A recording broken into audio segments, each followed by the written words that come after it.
Εργάζομαι στο τμήμα διαχείρισης καταναλωτών και είναι ένα αντικείμενο που με ενθουσιάζει πολύ.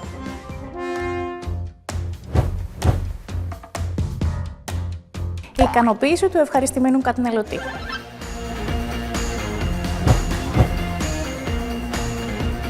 Οι πολύπλοκες διαδικασίες που δυσχεραίνουν την καθημερινότητα όλων μας.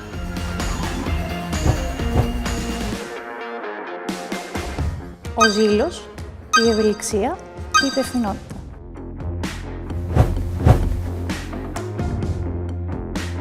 Πρόκειται για έναν αναπτυσσόμενο όμιλο που παρέχει πολλές εργασιακές ευκαιρίες.